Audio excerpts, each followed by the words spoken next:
Many of you are thinking about downsizing your home, entering retirement, maybe selling your home and relocating to be closer to the children or grandchildren. This video is going to talk about what happens from a taxation standpoint when you sell your home, entering retirement, or any other time.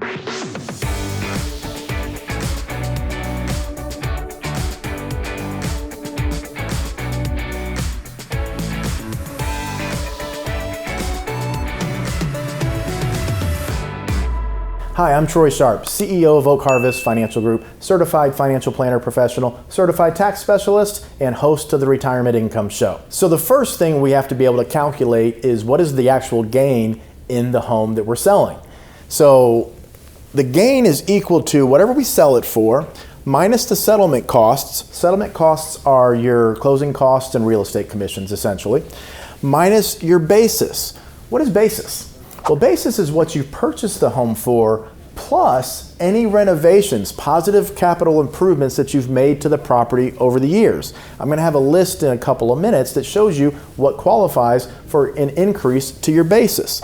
So if you sell it for $500,000 and it costs you $50,000 in closing costs, that's $450,000, then you bought the home for $200,000. Plus you've made $100,000 of improvements, that's $300,000. So now it's just the difference between your basis and the sales price minus settlement costs. That portion right there is your gain. Here's a list of examples of things that can increase your basis. So you want to keep your receipts, you want to keep really good records. If you've owned your home for many years, try to go back and dig this stuff up. But if you've bought your home, remember your basis is what you bought the home for, plus any increases that you've made, capital improvements that you've made to the home over the years. So if you've added a bedroom, a bathroom, a deck, if you've done this landscaping, added a driveway, a walkway, anything you've done to the exterior, insulation, plumbing, interior, systems over here, vacuum, HVAC, etc. This is a good little blog that I found preparing for this video. It's homelight.com. Income tax on the sale of the home. If you Google that, you'll find this. But these are things that will increase your basis. So if you've spent money on these things over the years, they'll increase your basis, which reduces your gain, which could help you save money on taxes. If you are a single taxpayer and that gain is less than $250,000, it's 100% tax-free. If you're a married filing jointly taxpayer, the gain, you get a double of the $250,000 to $500,000. So if your gain is $500,000 or less, it's 100% tax-free. Now this is pretty cool here. There's no impact to your modified adjusted gross income when you sell the home if the capital gain is tax-free. Now what does that mean? Why does that matter anything? Well, your modified adjusted gross income is what determines if you're younger than 65, what you pay for health insurance. This will not impact your health insurance cost. You could still possibly qualify for the Obamacare subsidy.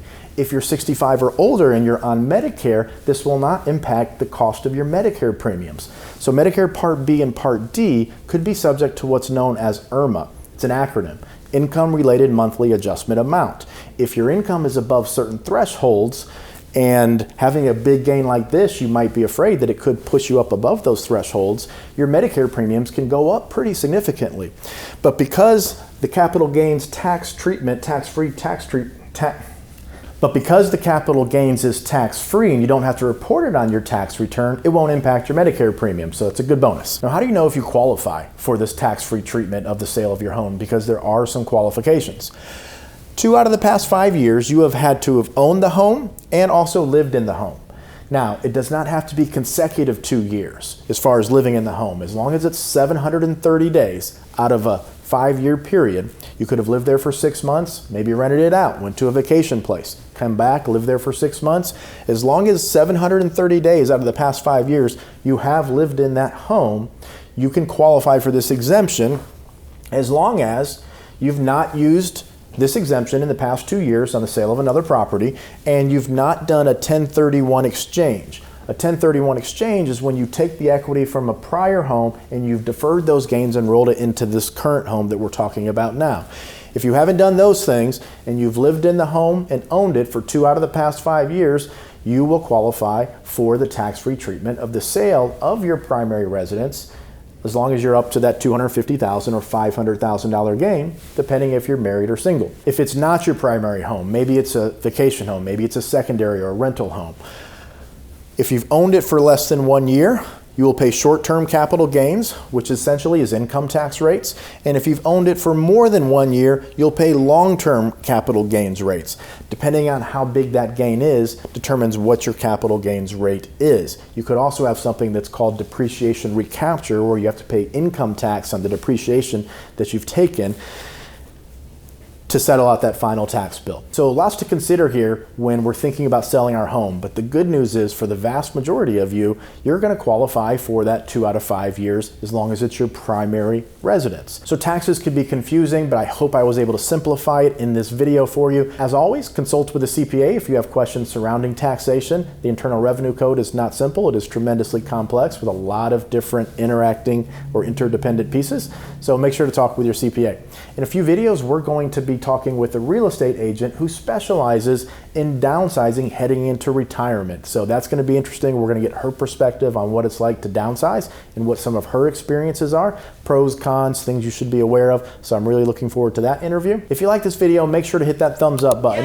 Of course, you can subscribe to the channel. There's no cost for that. And hit that little bell icon so you can be notified when we upload new content. And we love to hear the comments down below. Have you sold a home? Are you thinking about selling a home? Was this video helpful for you? So give us those comments down below.